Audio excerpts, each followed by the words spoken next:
আরাম করে পড়লে কি বিসিএস হবে। ব্রেকটা নিয়েছিলাম সেটা একটু বেশি হয়ে গেছে অ্যান্ড আমি ট্রাই করবো সবকিছু কমপ্লিট করার। সো আমি এটা সবসময় অ্যাভয়েড করি। বানিয়ে পড়লে হয়তো বা পরীক্ষার জন্য বেটার হতো। আমার কাছে কিন্তু অতটা কঠিন লাগছে না অ্যান্ড আমি পড়ার সাথে সাথে কিছু নোটসও করেছি। হাই গাইস, আসসালামু আলাইকুম, welcome back to my YouTube channel. Guys, আজকের ভিডিওটা হবে একটা নাইট স্টাডি ব্লগ। আমি সকালবেলা তেমন একটা উঠতে পারি না, দ্যাটস ওয়াই বেশিরভাগ দিনই আমার রাতের বেলায় পড়াশোনা করতে হয় অ্যান্ড রাতের বেলা আমি অনেক রাত পর্যন্ত পড়তে পারি, সেখানে আমার কোনো প্রবলেম হয় না। বাট সকালের স্টাডিটা হচ্ছে বেস্ট। তাহলে চলুন আজকের ব্লগটা শুরু করা যাক। সো গাইজ, এখন বাজে 11:30 অ্যান্ড আমি ডিসাইড করেছি 3টা সাড়ে 3টা পর্যন্ত আমি স্টাডি করব। সো পড়া শুরু করার আগে আমি প্রথমে টেবিলটাকে সুন্দর মতো গুছিয়ে নিলাম, বিকজ টেবিলটা সুন্দর মতো গুছিয়ে থাকলেই পড়াটাও ভালো মতো হবে। তারপরে আমি আমার টু ডু লিস্টটা বানিয়ে নিচ্ছি। এমনিতেই রাতের বেলা খুব সহজেই কনসেন্ট্রেশন ব্রেক হয়ে যায়। সো আমি চাচ্ছি না এমনিতেই আমি রাত জেগে পড়ছি তার মধ্যে আমি সময় নষ্ট করি।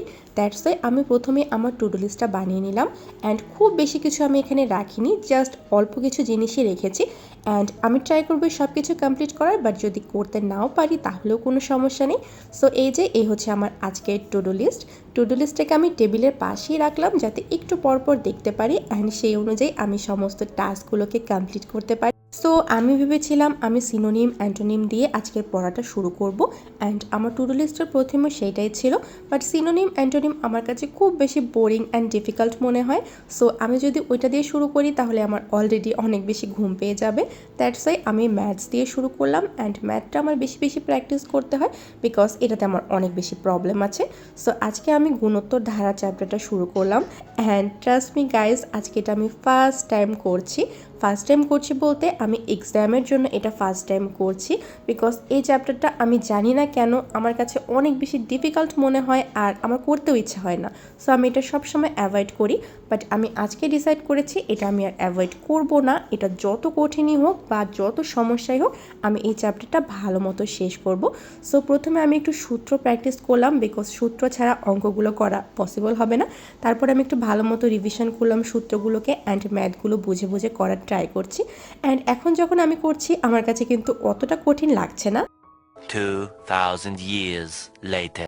সো আমি প্রথমে ধারার সূত্রগুলো প্র্যাকটিস করলাম, তারপরে আমি কিছু ম্যাথ প্র্যাকটিস করেছি অ্যান্ড আই থিঙ্ক আজকের জন্য এনাফ। আমার মেবি আরও 2 থেকে 3 দিন লাগবে এই চ্যাপ্টারটা ভালো মতো কমপ্লিট করতে। আমার এখন অনেক বেশি চায়ের ক্রেভিংস হচ্ছে, সো এখন আমি যাই অ্যান্ড একটু চা খাই। গাইস, ইউ নো হোয়াট, আমার জাস্ট বাহানা দরকার চা খাওয়ার জন্য অ্যান্ড স্পেশালি পড়ার সময় কি হয় আমি জানি না, আমার মনে হয় চা না খেলে আমার পড়াই হবে না, কোনো কিছু মনেও থাকবে না, এমন একটা অবস্থা।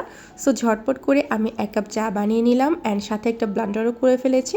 সো আশপাশটা ভালো মতো আমি পরিষ্কার করে নিলাম অ্যান্ড এখন আমি যাব পড়তে। সো আজকের আমার টু ডু লিস্টে সাধারণ জ্ঞান ছিল না, বাট আমার হুট করে কেন জানি সাধারণ জ্ঞান পড়তে ইচ্ছে হচ্ছিল। সো আমি ভাবলাম যেহেতু ইচ্ছে হচ্ছে সো স্টার্ট করা যাক অ্যান্ড যেহেতু আমার টু ডু লিস্টে ছিল না আমি জানতামও না যে কোন টপিকটা পড়বো। তারপরে মনে হলো আন্তর্জাতিক টপিকটা আমি একটু দেখি, বেশ কয়েকদিন ধরে এটা তেমন একটা ভালো মতো পড়া হচ্ছে না, সো সেটাই পড়লাম। তারপরে আমি এখন শুরু করছি বাংলা সাহিত্য অ্যান্ড আমি আজকে রবীন্দ্রনাথ অ্যান্ড কাজী নজরুলটা রিভিশন করব ঠিক করেছিলাম, বাট দুটো আসলে একসাথে হচ্ছে না, আমার অনেক বেশি মনে হচ্ছে ঝামেলা, বিকজ অলরেডি অনেক অনেক জিনিস থাকে এই রবীন্দ্রনাথ কাজী নজরুলে, অনেক অনেক কাব্য সাহিত্য অনেক কিছু আছে। সো আমি ভাবলাম শুধুমাত্র রবীন্দ্রনাথটাই করি অ্যান্ড ভালো মতো রিভিশন করি। আমি আজকে রবীন্দ্রনাথের কিছু নোটসও বানাচ্ছিলাম, এর আগেও আমি নোটস বানিয়েছি, বাট আমার কাছে মনে হচ্ছিল সেটা এনাফ না, আমার আরও কিছু ইনফরমেশন অ্যাড করা দরকার। সো দ্যাটস ওয়াই আমি নোটস বানাচ্ছি অ্যান্ড আমার কাছে মনে হয় হাতে যদি সময় থাকে অ্যান্ড যদি আপনার ইচ্ছা থাকে তাহলে এটা করে ফেলাই উচিত, লাস্ট মোমেন্টে গিয়ে আফসোস করার থেকে, যে আরেকটু ভালো মতো পড়লে আরেকটু নোটস বানিয়ে পড়লে হয়তো বা পরীক্ষার জন্য বেটার হতো। সো আজকের মতো এটি কমপ্লিট। সো আমি জাস্ট বাংলা সাহিত্য শেষ করলাম অ্যান্ড আমি পড়ার সাথে সাথে কিছু নোটসও করেছি। সো এখন আমি একটু ব্রেক নিব, বিকজ আমি অনেকক্ষণ ধরে পড়ছি অ্যান্ড আমার একটু ব্রেক দরকার। আই থিঙ্ক এরপরে আমি ইংলিশ শুরু করব, বিকজ শুধু ওইটাই বাকি আছে, বাকি সব কিছু আমি কমপ্লিট করে ফেলেছি। সো ইংলিশটা পড়ে আমি আজকের স্টাডি সেশনটা শেষ করব। So A few moments later. So guys, আমি ফাইনালি সিনোনিম অ্যান্টোনিম পড়া শুরু করলাম। অ্যান্ড আমি মাঝখানে যে ব্রেকটা নিয়েছিলাম সেটা একটু বেশি হয়ে গেছে। আসলে ফোনটা হাতে নিলে সময় কোন দিক দিয়ে চলে যায় টেরই পাওয়া যায় না। সো দ্যাটস ওয়াই অনেক বেশি লেট হয়ে গেছে। আমি ডিসাইড করেছিলাম আমি যতটুকু পারি তাড়াতাড়ি পড়াটা শেষ করে ঘুমিয়ে পড়বো, বেশি রাত জাগবো না। বাট এখন কিন্তু অলরেডি সকাল হয়ে গেছে, বাইরেও হালকা হালকা আলো ফুটে উঠেছে। সো আমার রাতের বেলা তো আর ঘুম হলো না, আজকে আমার সকালবেলায় ঘুমাতে হবে। অ্যান্ড এখন পর্যন্ত কিন্তু আমার ঘুম পাচ্ছে না। চা খাওয়ার পরে আমার ঘুমটা আরও পালিয়ে গেছে। সো এই জন্য আমার আম্মু আমাকে সবসময় বারণ করে রাতের বেলা বেশি দেরি করে চা না খেতে। বাট আমি তো আম্মুর কথা শুনি না।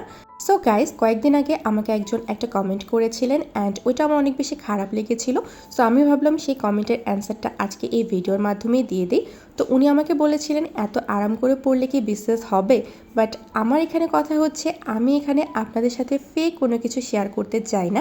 আমি যতটুকু পড়ি আমি ততটুকুই দেখাতে চাই। আমি যদি চাই তাহলে আমি একটা ফেক লাইফস্টাইল আপনাদের সাথে শেয়ার করতেই পারি, যে আমি সারাদিন পড়াশোনা করছি, শুধুই পড়াশোনা করছি। বাট সেটা কিন্তু মিথ্যে হবে।